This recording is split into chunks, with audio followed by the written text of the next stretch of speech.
to lose the way that they did against Cleveland, to get blown out. I mean, let's be real, by a Browns team that I don't know, Albert. I mean, is it fair to say aren't really putting a whole lot of effort into winning games this year? I mean, it's 31-6, and when you look, listless. Tua looks lost. I mean, it's just like there's no.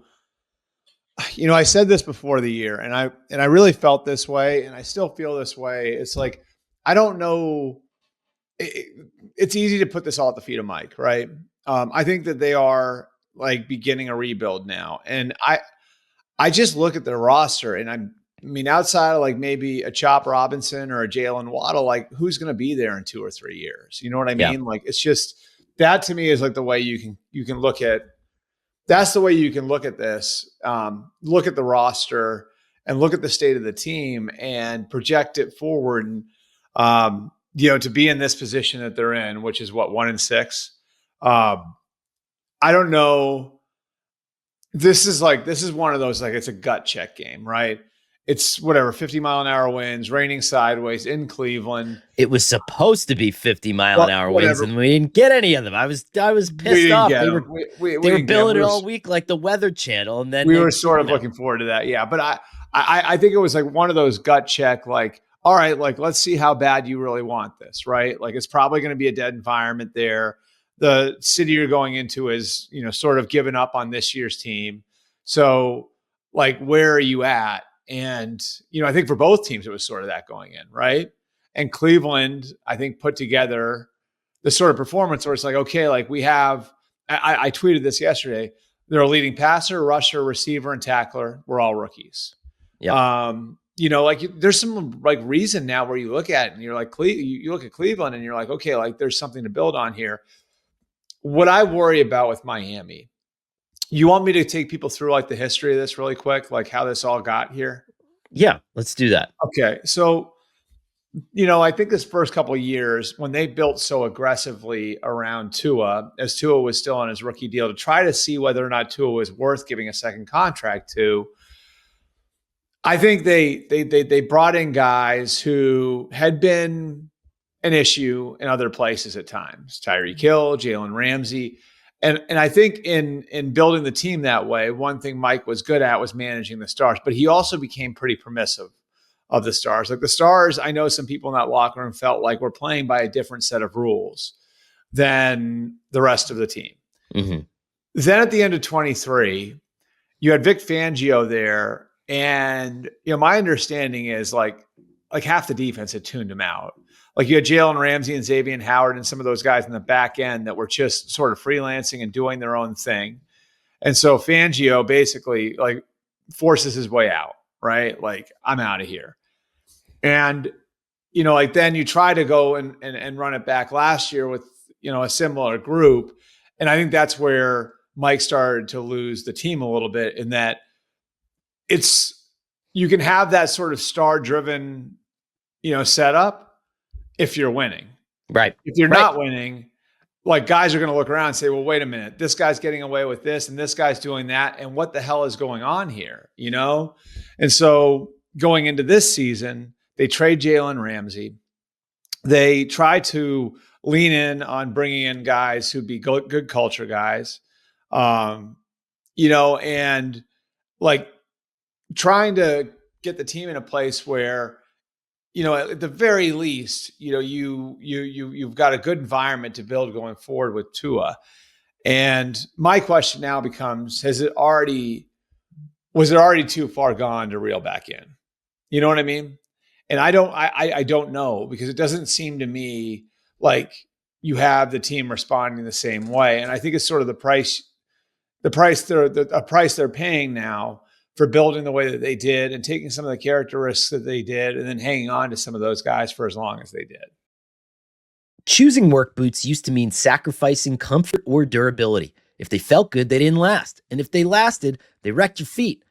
Brunt thought that was BS, so they built tough boots that feel great from day one. No break-in, no sore feet, because people are out there doing real work, and they shouldn't have to choose between comfort and durability. Guys, I got a pair of these shipped to me, and I'll just tell you what, I was out doing yard work all weekend, but they also look good enough where you can wear them out to dinner, you can wear them to church, you can put them on anytime. You don't feel weird. They fit in with your outfit, but then also you got them out in the yard, you got them out doing leaves, you got them out fixing the stone wall in the backyard, and the stones fall on your feet, and you feel totally fine. You feel great. These are no doubt the most comfortable work boots I've ever worn, and they're built to perform whether you need waterproof, safety toe, soft toe, pull on, lace up. They have options that can handle whatever job site you're into, and Brent stands behind what they make. You can wear them to work, and if they're not right for you, send them back. I don't know any other brand doing that. That's a company that believes in their product. Brunt isn't just about work boots. They offer a full range of high-performance gear built for tough jobs. From heavy-duty work pants to weather-resistant jackets, Brunt designs durable, reliable workwear to keep you protected and productive in any condition. Brunt was tired of workwear brands out there cutting corners. You work too hard to be stuck in uncomfortable boots that don't hold up. So they built something better. Boots that are insanely comfortable and built for any job site. For a limited time, our listeners get $10 off at Brunt when you use code MMQB at checkout. Just head to bruntworkwear.com. Use the code MMQB and you're good to go. And after you order, they'll ask where you heard about Brunt. Do us a favor. Tell them it was from this show. I'm of the mind that, it's a classic deal. I mean, I was down in Miami, 2 years ago to do a cover. And I remember talking to, everyone in that building, Yep. from the IT staffers to the trainers to everybody. And I'd never heard people talk about a coach like they talked about Mike McDaniel. Yeah. And I told him that. And he had like some, joke about it or whatever. But at the time, I remember thinking, okay, this is kind of revolutionary culturally, the way that he's approaching all this. But I had this realization, and I have it every time I watch Bill Belichick try to coach a football game. It's like and this is true, I think, if you even think back to any team that you've been on, right? There's only so much that a coach can do culturally. It's about winning. And, it's about putting them in a position to win. And then the culture, you adapt to whatever the culture is. Like we had a goofy coach who sometimes had like a stutter and he would say ridiculous stuff, and great guy, amazing guy. Right. But I think part of the culture was almost like making fun of him, and in a way, like taking his sayings and saying them in a ridiculous way. But our team was so good that it didn't matter. And so I think with Mike, like his offense the scheme was really good. You had these track players, and you were just different than everybody for a little while. And so everybody coalesced around this idea that like, oh, what's happening here is different, or it's special, or it's unique. And it was, because I think Mike was himself, which a lot of other coaches aren't. But I think it was always going to run dry, and we're going to find excuses for it when the wins aren't there. And now the wins aren't there, right? Yeah. And like, I think the reality of part of this is stereotypes are stereotypes for a reason. The stereotype of the football coach is a result of a football coach, a football coach being a certain way, right? Which it became that way because it worked at some point over and over and over again, right? Yeah. Like in a lot of cases, and I think like there's a reason why a lot of football coaches, a lot of the best football coaches have like a very dominating presence. Like, and it doesn't even need to be like a Dan Campbell or a Mike Vrabel or a D'Amico Ryans. You know what I mean? Like if you've been around, for example, Sean McVay, right? He's got presence. Kyle Shanahan has presence, right? Like, and I just think like I think to some degree, like it's okay, how far can you push this? And I don't know. I mean, I think Mike did. I think Mike did a really good job his first couple of years there. I think he'll get a second shot. I think part of the problem now is what I think a lot of people forecast the problem to be, which was when the bleep hits the fan, can he reel it back in? Right. And I think they've had a real problem with that of late. And I don't know. And I think that's where that's where it's jarring to see him at the podium right now, is like the bleep's hitting the fan. Can he reel it back in? Or is this going to become a really crappy situation for the players that you have on hand for the next 10 weeks. And I don't know. I mean, like that, like to me, like there's two reasons why you fire a head coach in season. I think it's either one, there's somebody on your staff you want to give a run, and maybe they feel that way about Anthony Weaver. Or two, and Conor, you cover this stuff more than anybody, right? Two, you feel like the place, the culture in the building has gotten so toxic, and the coach's hold on the team is so far gone that it's going to be a bad environment for your young players for the rest of the year. Yeah. I mean, I think it's twofold, right? What young players?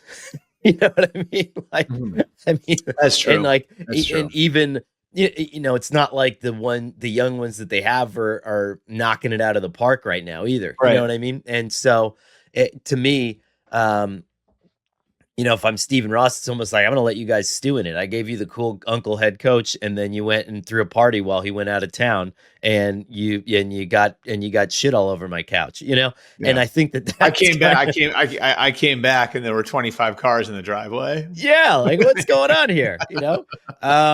So it's a tough one for me. I will always have a kind of an unwavering respect for Mike. I think he did the job.